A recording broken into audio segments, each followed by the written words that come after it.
do lado esquerdo, iremos encontrar a Igreja de Santo António, caracterizada pela sua pequena escadaria com um portão de estilo barroco e a sua magnífica estátua. Erguida no mesmo local onde se diz ter nascido Santo António, foi um dos diversos edifícios reconstruídos após o terremoto. Consta que esta construção teve uma preciosa ajuda: as esmolas recolhidas por crianças. Este santo, muito procurado pelas jovens, pela sua fama de santo casamenteiro, justifica as moedas espalhadas pelo chão deste pequeno templo. Podemos ver a Sé Catedral de Lisboa. Foi edificada após a reconquista cristã da cidade, sobre uma antiga mesquita que pertenceu ao primeiro bispo de Lisboa. Também vítima do devastador terremoto, foi sofrendo alterações ao longo dos anos, que lhe valeram um misto de estilos arquitetónicos: românico, gótico e barroco. É aqui que todos os anos, a 13 de junho, o dia de Santo António, se celebram uma dezena de casamentos.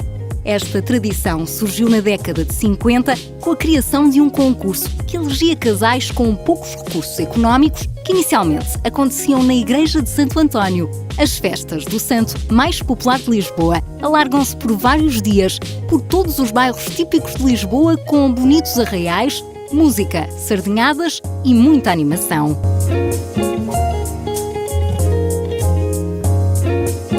A igreja, com fachada de linhas simples, por onde iremos passar, é a Igreja de Santiago. Esta igreja data do século XII e foi totalmente restaurada após o terremoto que devastou a cidade. É, ainda nos dias de hoje, símbolo da peregrinação a Santiago de Compostela, marcando o início deste percurso exaustivo de mais de 600 quilómetros. Mais à frente está instalada uma verdadeira bancada para um espetáculo natural, que são os telhados decrescentes de Alfama e as águas cintilantes do Tejo. O Miradouro das Portas do Sol. Este é um miradouro que melhor capta a beleza e a singularidade do bairro de Alfama e os seus edifícios religiosos. Junto ao miradouro está a estátua de São Vicente, o santo padroeiro de Lisboa, aqui representado com os símbolos da cidade, um barco com 2 corvos.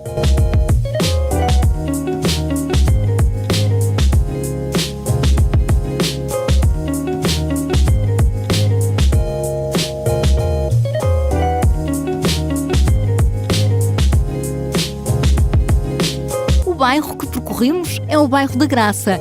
De significado gracioso, podemos dizer que o seu nome traduz toda a sua alma. Apesar da sua riqueza histórica, foi construído sem um plano urbanístico. Quando o nascimento de Portugal, este local era essencialmente uma zona agrícola com vastos olivais, muito pouco habitada. A partir do século XVI, inicia-se a construção de palácios e edifícios religiosos, mas é graças à Revolução Industrial, no início do século XIX, que começa a ganhar a forma que hoje conhecemos, com a construção de pequenas vilas operárias que o caracterizam, como a Vila Berta e o bairro da Estrela de Ouro. Sabia que este bairro foi lar de escritores notáveis portugueses, como Sofia de Melo Breiner Anderson e Luís de Sestão Monteiro, ficando ainda célebre pela sua marcha popular de 1968, cantada pela fadista Amália Rodrigues. Subimos em direção ao Miradouro da Senhora do Monte. Sob a forma de meia-lua, é de todos os miradouros o mais alto de Lisboa e, por isso, considerado o melhor camarote para observar a cidade. Daqui podemos avistar a Igreja da Graça, o Castelo de São Jorge, o típico bairro da Moraria, a Baixa Pombalina, as ruínas do Convento do Carmo e o amplo miradouro de São Pedro de Alcântara. Mais além, é ainda possível avistar o Cristo Rei abraçando Lisboa e o Tejo, a Ponte 25 de Abril, o Parque de Monsanto, as Avenidas Novas e as restantes colinas de Lisboa. Neste pequeno largo encontra-se a Capela da Nossa Senhora do Monte, também conhecida pela Ermida de São Jange. Reza a lenda que as senhoras que se sentarem na cadeira de pedra no seu interior terão partos facilitados.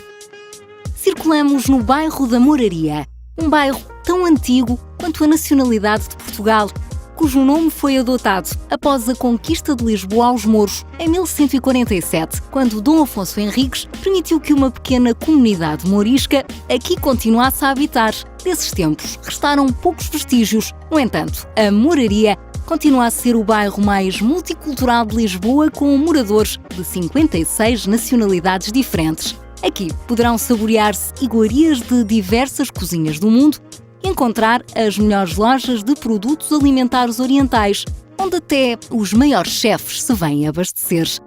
Esta colina foi berço de grandes fadistas portugueses, como a Severa, a maior fadista do século XIX, e local onde cresceu Marisa, a maior fadista portuguesa da atualidade. Mas apesar da idade, a moraria reserva muitos tesouros para descobrir. Não estranho, por isso, deparar-se com uma galeria viva de retratos de gente quando se aventurar pelas suas pequenas ruelas. Aproximamo-nos agora do mosteiro de São Vicente de Fora. A construção original deve-se ao primeiro rei de Portugal, Dom Afonso Henriques, em homenagem ao Santo Padroeiro de Lisboa. Sofreu fortes reestruturações nos séculos XVII e XVIII e alberga o Panteão Real da última dinastia portuguesa. Sabia que neste mosteiro foi desvendado um assassinato real? Durante o restauro do mosteiro, foi descoberto um pote chinês dentro de um pequeno caixão de madeira no chão de uma capela aqui inserida. Dentro do pote encontravam-se as vísceras do rei Dom João VI, aí colocadas após ser embalsamado. Consta que, na época, a causa da morte do rei levantou algumas suspeitas. As dúvidas persistiram até que, em 2000, um grupo de especialistas comprovou o envenenamento por arsénio. Quem foi o autor do crime? Bem, essa é outra história e bem mais complexa. Na opinião de alguns investigadores, a sua identidade continuará no segredo dos deuses.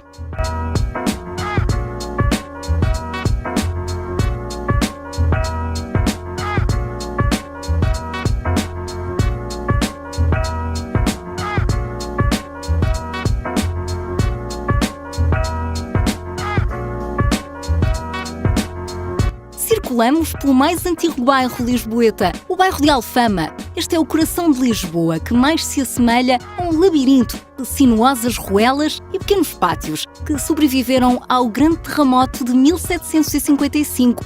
Foram vários os povos que por aqui passaram, porém foram os mouros que mais marcas deixaram no bairro. Um exemplo disso são as ruas estreitas, com casas caiadas, e o seu nome proveniente de uma palavra árabe, al-Haman, que significa o banho. O canto de um fadista ao virar de uma esquina é muito comum, afinal, é aqui em Alfama que reside o Museu do Fado e algumas das casas de fado mais antigas e encantadoras de Lisboa, que juntam os fadistas com longas carreiras e talentos novos, ainda por descobrir.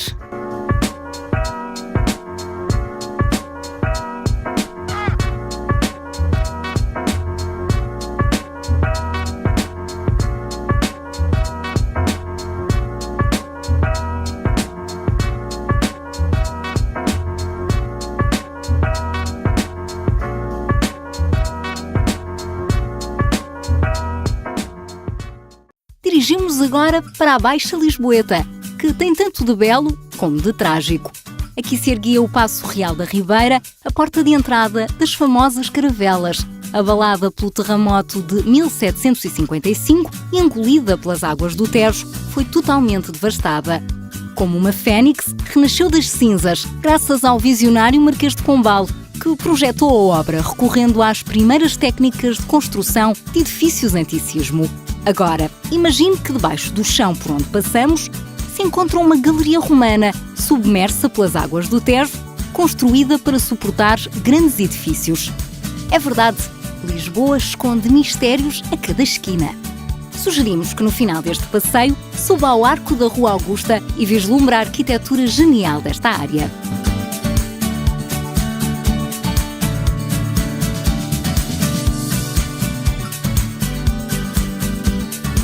Vamos subir ao Chiado.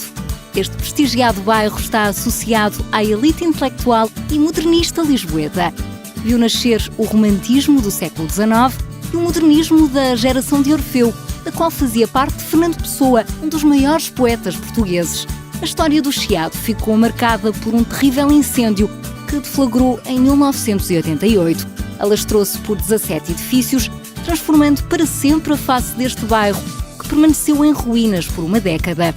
Hoje, alberga diversos espaços comerciais, ateliês e galerias de arte que lhe devolveram o seu glamour. Mais à frente, à direita, vai poder ver o Elevador de Santa Justa, também conhecido pelo Elevador do Carmo, uma belíssima estrutura vertical metálica. Este exemplar da era industrial foi o primeiro elevador vertical da cidade inaugurado em 1902 com 45 metros de altura. Parece-lhe familiar? O autor desta obra de engenharia foi Raul Mesnier du Ponsard, aprendiz de Gustave Eiffel. O elevador dá acesso ao Largo do Carmo através de um viaduto metálico instalado no telhado do prédio traseiro. Esta passagem foi autorizada pelo Conde de Tomar, na época dono do prédio, após um acordo onde o Conde beneficiaria de 1% do lucro das viagens, 6 passos de utilização e as rendas do edifício.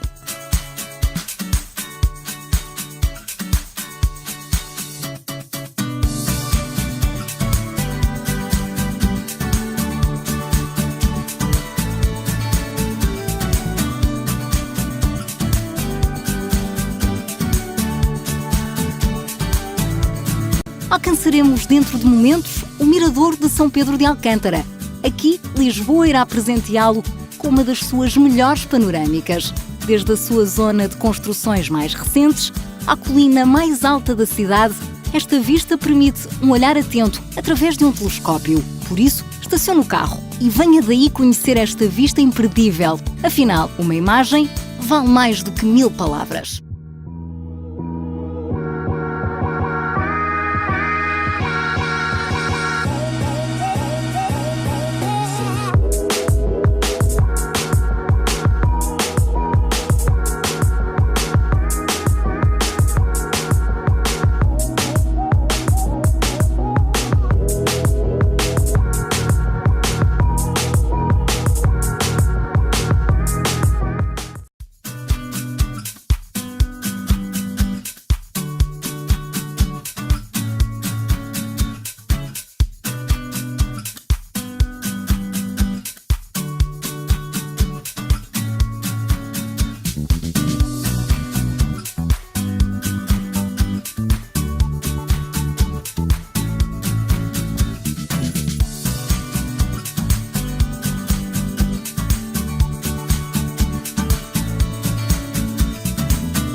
Iremos agora passar pela Praça Luís de Camões.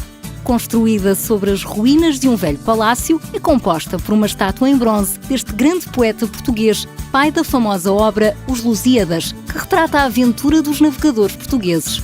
Esta estátua pretendia instituir à cidade conceitos de cidadania, através da figura deste poeta heroico em tempo exilado que pereceu só e pobre.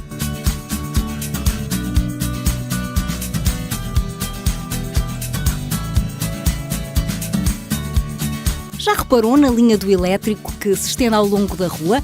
Esta é a linha do emblemático Elétrico 28.